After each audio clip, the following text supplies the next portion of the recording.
Amigos, un gusto como siempre saludarles. Bienvenidos a Justicia Electoral a la Semana, un programa del Tribunal Electoral del Poder Judicial de la Federación. Hoy estaremos platicando de protección de datos personales. ¿Para quién es esto? ¿A quién les sirve? ¿Quiénes son los obligados a mantener esta información? Así que para ello, nuestro invitado en esta ocasión es Raúl Ávila Ortiz, de Idea Internacional, Programa América Latina y el Caribe. ¿Cómo estás? Bienvenido. Muchas gracias por estar aquí. Gracias, Lupita, por la invitación. Oye, feliz de acompañarlos nuevamente. Además, un tema bien importante. Todos tenemos que poner atención porque es un asunto que desde que naces hasta que te vas, tienes que estar ahí al pendiente, ¿no? Claro, la protección de datos personales, una nueva rama del derecho, de la justicia, como la justicia electoral, y bueno, involucra a todas las áreas de la vida pública, de la vida privada, la vida social. Sería quizá interesante mencionar que dato es información, son signos que permiten hacer identificable o identificar a una persona. Y de estos, pues hay muchos, hay de diversos tipos, diversos niveles de protección que deben de estar debidamente asegurados.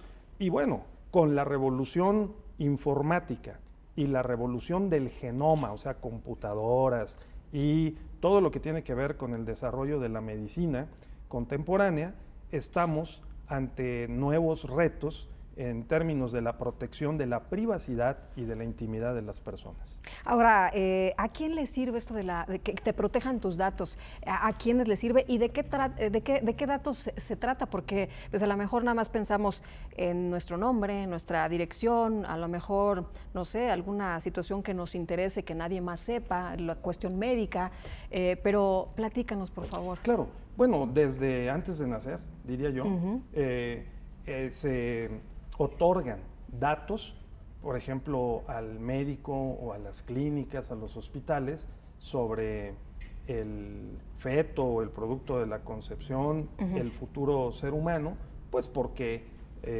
se nos recaban datos sobre el padre, la madre, incluso los nombres de los abuelos, paternos y maternos, las fechas de nacimiento, una serie de datos que permiten ir haciendo diagnósticos y vigilando la evolución de un embarazo. Entonces, cuando uno nace y cuando se le te registras y te lo llevan al registro civil, muchas veces en la propia clínica de la maternidad donde tiene lugar el nacimiento, allí se vacían y se registran los primeros datos, se recaban los datos personales pues de la persona que ha nacido, importantísimo, porque pasamos por alto que el acta de nacimiento nos determina la nacionalidad, claro, y nos dota de una personalidad, es decir, pero nos permite un primer nivel de identificación. ¿Esto es público o privado? Sí, hay un criterio general de que todo dato o información que aparezca en un registro público es público, por naturaleza o por definición, de acuerdo con las leyes de protección de datos personales. Pero habría que ver de qué datos estamos hablando, porque habría casos en los que se prestaría o sería materia de interpretación y de definición. Es importante que el público que nos está viendo tenga mucha conciencia y mucho cuidado con el manejo de los datos, porque si uno pierde, por ejemplo, una placa en la Ciudad de México, una placa del vehículo, y levanta un acta en alguna delegación de policía, nos van a recabar datos que se llenan en la computadora y que, entre otros elementos, nos solicitan incluso registrar nuestra religión. La pregunta es si es obligatorio o es voluntario, es opcional. El artículo 1 de la Constitución establece el derecho a la no discriminación. Y una de las razones de la discriminación puede ser la religión. Claro. Exacto. ¿No? Entonces, es un derecho que cruza a lo largo y ancho de la vida de las personas y de sus ámbitos de acción. Por supuesto que también está impactando cada vez más en materia electoral. ¿Quién protege? Le quiero recordar a nuestros amigos, a quienes acaban de sintonizarnos, que estamos hablando de protección de datos personales y procesos electorales. Y te quiero preguntar, ¿quién protege toda esta información? Porque a lo mejor me llevan al torito, toco madera, me llevan al torito y a lo mejor se queda la información y yo no quiero que nadie sepa. Bueno, hay todo un lenguaje en la materia. Estamos hablando primero que el interesado o el titular de los datos es la persona correspondiente, la persona de que se trata, o sea, cada uno de nosotros, que es un sujeto o somos un sujeto, una persona, la cual es identificada o identificable a través de sus datos personales. Segundo, también aparece en este lenguaje el sujeto obligado, que es precisamente la persona moral o la persona física, una empresa, una institución, un partido político, el propio tribunal o el INE, cuando contrata a una persona, le recaba sus datos y se convierte en sujeto obligado. Sí. ¿Sujeto obligado qué quiere decir? Sujeto obligado de la ley, obligado a cumplir con los principios y las reglas que contiene la Constitución, los tratados internacionales y desde luego las leyes y la normatividad en materia de protección de datos. Empecemos por los principios básicos, que son, primero, si nos recaban los datos en una solicitud, ¿verdad? Por ejemplo, para solicitar la credencial para votar con fotografía, no deben de pedirnos datos que sean dirigidos a una finalidad distinta a la que corresponde a la obtención de la credencial. No me van a preguntar, oiga, ¿y usted cuáles son? Enfermedades tiene? ¿Qué enfermedades tiene? Claro. O a lo mejor, ¿qué partido político le gusta? Efectivamente, porque también sería o podría ser susceptible de un acto de discriminación. Entonces, primero, el principio de finalidad lícita, ¿verdad? Proporcional además a los datos que se recaban. ¿Qué quiere decir? Tampoco me van a recabar datos, por ejemplo, para la credencial del elector que sean desproporcionados. Esto es, que me pidan algún dato que no tenga razonablemente la necesidad, el Registro Federal de Electores, de solicitar para que me puedan otorgar la credencial. Otro es que desde luego no lo vayan a destinar a un fin ilícito, no me pueden recabar datos para una actividad ilícita, o bien los datos también tienen que ser exactos en relación con mi identidad y lo que yo estoy aportando. Pero ¿cómo le hacemos, por ejemplo, ahorita que dices una actividad ilícita, cómo le hacemos para que efectivamente alguien no tome nuestros datos, se haga pasar por nosotros y bueno, tenga problemas? Bueno, desde luego puede ocurrir. Todos los convenios, desde el convenio de 1981 del Consejo de Europa, por el cual precisamente se establecieron reglas para la protección de los datos personales automatizados y la transferencia interfronteriza o transfronteriza de datos, que por eso precisamente el día 28 de enero se celebra el Día Internacional de la Protección de Datos y lo celebramos también en México. Desde 1981 a la fecha se establece que debe haber un órgano de control. En México este órgano de control es el Instituto Federal de Acceso a la Información y Protección de Datos Personales, el IFAI. Entonces, claro, los sujetos obligados, operativamente, todo aquel que recabe datos tiene una obligación, un deber de apego a la ley, de lealtad con la ley y la normatividad, y también tiene una responsabilidad. Por supuesto, si nos clonan una tarjeta, usan los de crédito o alguna identificación, usan los datos, se estará incurriendo en un delito. Pero en teoría se está obligado a que se proteja nuestra información. Sí. Cuando vamos, por ejemplo, a un centro comercial que sacamos ahí en nuestras tarjetas de crédito, nos mandan un aviso de privacidad y nos dicen que tienen nuestra información, ¿no? Efectivamente.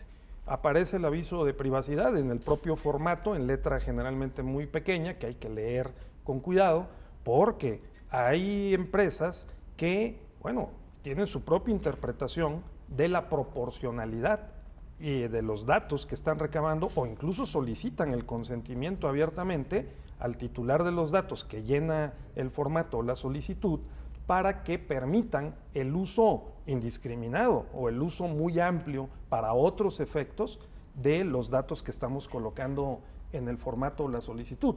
Por lo general, las personas que llenamos esas solicitudes no autorizamos ese uso libre o libérrimo de los datos.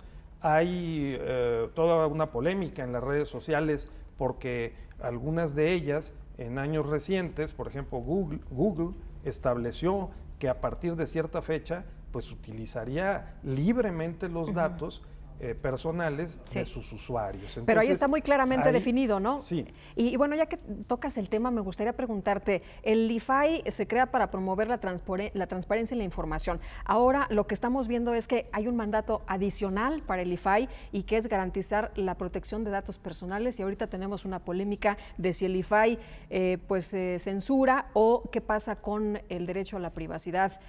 O cómo se defiende una persona, ¿no? De no meter o de que no salgan o de que no se publiquen ciertas informaciones. Claro, advierto que es un derecho en plena construcción, el derecho a la protección de datos personales, particularmente en México. En otros países, en Europa en particular, y algunos de América Latina como Argentina, Brasil o Chile, han avanzado en esta rama del derecho y esta práctica en particular, y nosotros vamos avanzando a pasos acelerados con estos casos como el que mencionas. Aquí en México, a diferencia de Europa, avanzamos más, lo mismo en América Latina, primero en el derecho de acceso a la información pública, porque se ha vinculado al proceso de democratización y ha sido una de las etapas y de los elementos de la liberalización democrática y la democratización de nuestros sistemas políticos.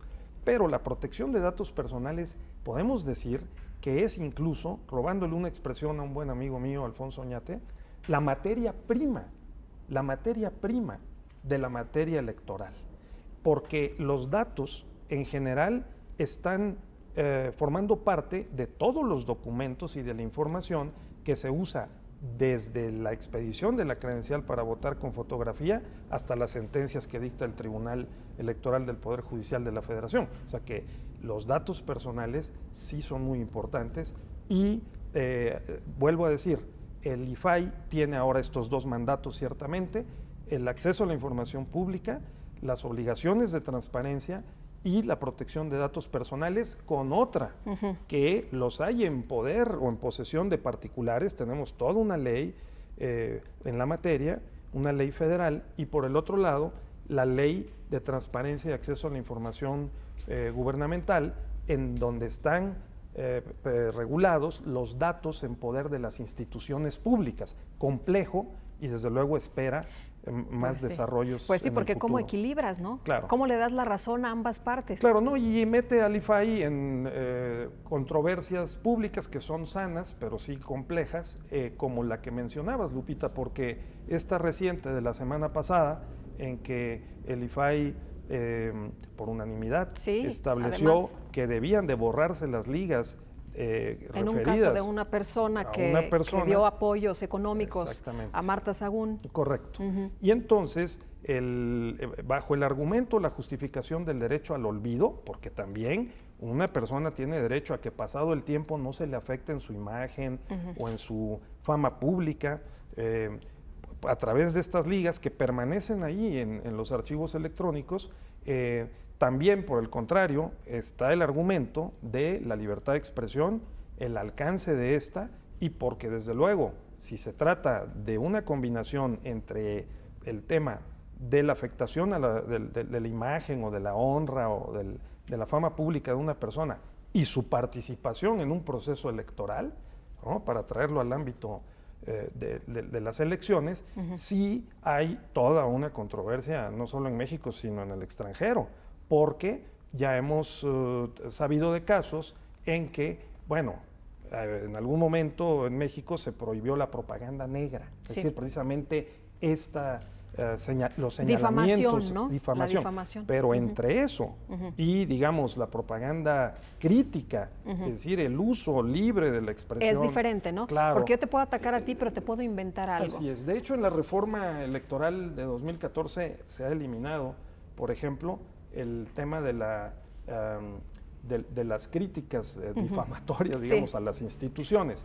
Persiste, sin embargo, una discusión sobre el caso de las personas, y en este caso de los candidatos, porque es parte de la discusión pública el que un candidato se someta, ¿verdad?, a unos estándares o parámetros más rigurosos. Oye, si le entró a de los evaluación. moches o si se robó o si hizo alguna cosa irregular, pues se tiene que denunciar. No le estás haciendo una campaña negra, únicamente estás sacando a la luz esta información. Claro. Por eso, digamos, es que quienes optan por una posición más liberal sostienen que debe de privilegiarse la libertad de expresión y no el derecho al olvido, digamos, indiscriminadamente o de manera contundente. Bueno, es muy probable, según las notas periodísticas de estos días, que vaya a acudir al amparo la persona que recibió esa resolución del IFAI de la semana pasada, y bueno, se seguirá construyendo este derecho que es novísimo y que es muy importante para la vida de las personas. Oye, y bueno, preguntarte de los datos personales, pero ¿qué pasa, por ejemplo, en el Tribunal Electoral y en el Instituto Nacional Electoral con toda la información que llega? ¿Se tiene que proteger también? ¿Todos ellos son sujetos obligados? Sí. Desde luego, los organismos electorales, digamos, el INE y el Tribunal, la Fiscalía, la propia Suprema Corte en su caso, son sujetos obligados de estas leyes y de la protección de los datos personales. Si vemos en el portal del INE como en el del Tribunal, hay toda una serie de sistemas de información que contienen datos personales que por mandato de la ley deben de estar enunciados o listados de manera pública, y lo están. El INE, por ejemplo, tiene su página web el listado de los archivos y de los sistemas de datos personales que recaba y anuncia que los tiene. Por ejemplo, tiene el sistema, como lo tiene el tribunal, de datos personales de todos los empleados que trabajan allí o aquí.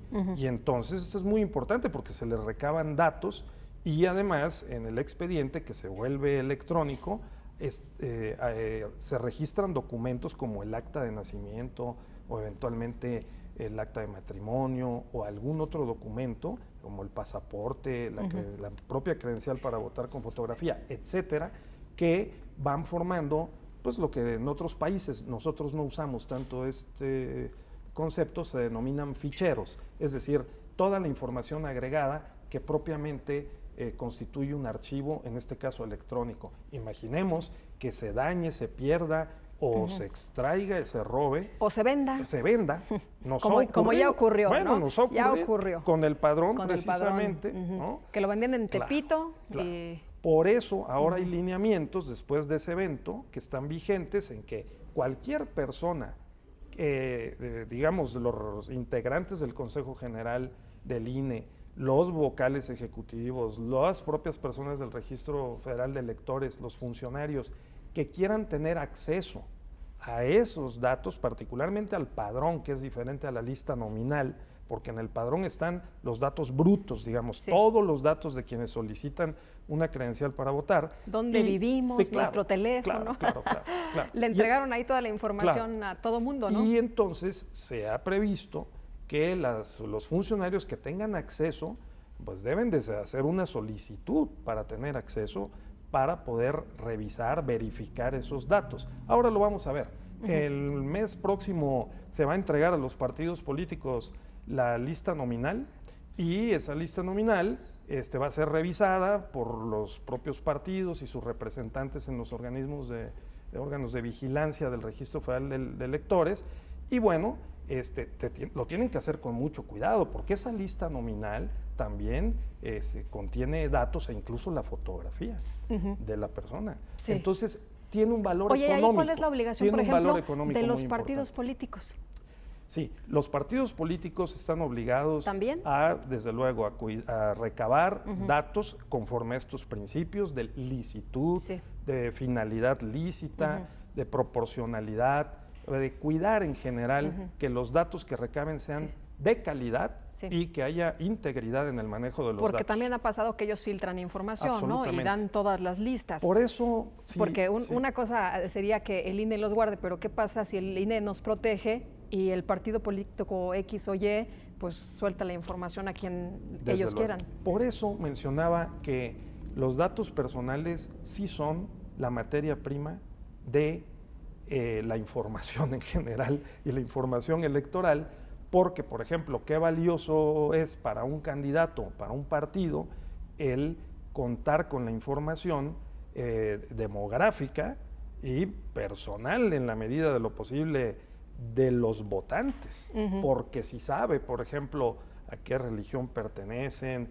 el género, si sabe con precisión decir sus preferencias, por ejemplo, de compra, de gustos, de patrones de comportamiento o de gasto, ¿no? Entonces también puede armar una estrategia electoral de determinada característica para poder convencer a los votantes. Claro, sabe por dónde llegarles, claro, ¿no? No es magia. Sí, sí, y no solamente tiene, como se dice, un valor económico en el mercado, el tema de los datos personales, sino un valor político, electoral, evidente. Hablando de valor político, ¿qué pasa con los candidatos independientes y el tema que se vio aquí en el Tribunal Electoral, precisamente sobre datos que estaban recabándose y que pues se obtenían, ¿no? Para estas candidaturas. Seguimos sosteniendo desde la perspectiva internacional, idea internacional, los organismos internacionales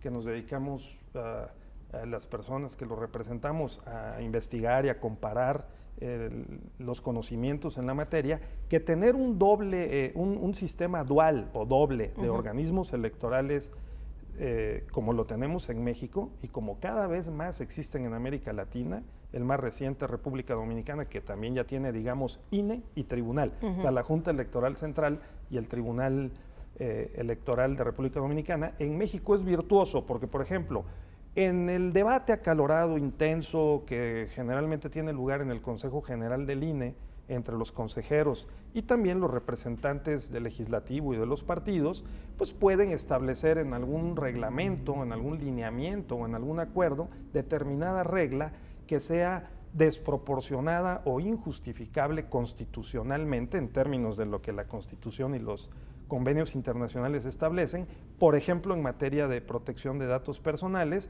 por ejemplo, en relación con las firmas que están recabando los candidatos independientes. Y recordemos cómo esta virtuosa arquitectura de tener por el lado al INE y por el otro a la Sala Superior, y desde luego las salas regionales, la sala especializada del Tribunal Electoral del Poder Judicial de la Federación, permite que los 7 magistrados que la integran, la Sala Superior, en frío, con tiempo, con mayor serenidad, puedan revisar y discutir entre ellos y determinar, como lo hicieron, bueno, que no es justificable, es desproporcionado que los candidatos independientes tengan que entregar al INE, como este lo pretendía en su normatividad, copia de las credenciales para votar con fotografía de los ciudadanos que los respalden, ¿no? Porque tienen que recabar un número importante de firmas en el distrito electoral legislativo correspondiente. Entonces, esta determinación que estuvo debidamente argumentada y justificada por parte de los magistrados de la Sala Superior me parece un magnífico ejemplo de cómo funciona muy bien el doble sistema de protección, de garantía de los derechos, y por el otro, de que la protección de los datos personales en materia electoral tiene claros aterrizajes y muy importantes. A mí me parece, si me permites, Lupita, que esa decisión de diciembre del año pasado, que por cierto el presidente de la Sala Superior del Tribunal Electoral, el magistrado Luna Ramos, planteó a sus colegas de magistrados, ha sido muy, muy sensible, muy inteligente, digamos, porque facilita y estimula la participación ciudadana. En la medida en que no es lo mismo que el candidato independiente nos pida a ti o a mí la copia de la credencial para votar, que además tiene datos personales, porque está el domicilio, etcétera, y que solamente, que no sea necesario entregar esa copia para poder manifestar el apoyo y con el nombre y la firma a un candidato independiente. ¿Cómo vamos en México en materia de protección de datos personales? Me platicabas un caso bien interesante en Gran Bretaña de cómo desde antes de nacer ya hay interferencia, hay información de datos personales en México. ¿Cómo vamos? Y si quieres compartir brevemente con nuestros amigos del auditorio este caso del que platicabas. Claro, sí, me remontaría que desde los años 80 y 90 en el ámbito europeo, particularmente en Irlanda y en otros países, se dieron casos muy emblemáticos y digamos hasta paradigmáticos, porque por ejemplo una persona que había sido sometida durante su infancia a un tratamiento psicológico y psiquiátrico, y le habían equivocado las medicinas que le dieron para poder corregirlo, una vez que tuvo mayoría de edad y fue maduro y se enteró de que había sido objeto y había tenido secuelas, ¿verdad?, en su salud de ese tratamiento equivocado, pues desde luego buscó el expediente y se lo negaron. Tuvo que ir hasta la Corte Europea para que resolvieran que él tenía derecho a acceder a sus datos personales, ¿verdad?, de la infancia, que estaban guardados en un expediente o integrados en un expediente. Como ese, ha habido otros casos muy importantes y una persona, por ejemplo, que no sabe quiénes son sus padres y que sin embargo puede encontrar alguna pista para ello, hoy con las pruebas que tenemos médicas a la mano del ADN, es posible hacer esta búsqueda y por supuesto involucra datos personales de los padres y del propio sujeto interesado. Ahora, el caso que te comentaba es que en estos días recientes en Gran Bretaña el Parlamento acaba de resolver y establecer en una normatividad que es posible que 3 padres distintos, o sea, 3 varones distintos, en una fecundación in vitro puedan aportar epitelios diferentes para poder reforzar o evitar que el evidente y probado daño o deficiencia orgánica que pueda tener el feto, ¿sí?, transmitido por la madre, ¿sí?, esa deficiencia orgánica se corrija. Entonces, esto desde luego ha sometido a una controversia importante en la Gran Bretaña, pero revela en qué estamos metidos. Estamos metidos en una revolución histórica de carácter genómico, de la medicina genómica y desde luego de la informática y la comunicación. Entonces, tenemos que ser cuidadosos con nuestros datos. Sabemos que hay laboratorios y hay empresas transnacionales, globales, que, como dice nuestro afamado jurista italiano Luigi Ferrajoli, se convierten en poderes salvajes desregulados y pueden comerciar con esos datos. Hemos visto películas, o los artistas generalmente anticipan la realidad, en donde el uso indiscriminado e ilegal de los datos personales, por ejemplo, de carácter genómico, puede conducir a producir ensayos y experimentos sobre las personas que están condenados no solo por los códigos de ética, sino también por las leyes en general y que aún requieren una mejor garantía para su efectividad, ¿no? Ya casi nos vamos, Raúl, pero antes quiero preguntarte, ¿hacia dónde vamos en México? Bueno, vamos, creo que bien. Creo que las reformas estructurales de 2014, dentro de las cuales están las reformas estructurales en materia político-electoral y de transparencia, acceso a la información pública, y en los días que corren el tema de la anticorrupción y la rendición de cuentas, que está muy de moda, bueno. Otros temas para venir a platicar. En otra ocasión, pero sí vamos en la dirección correcta.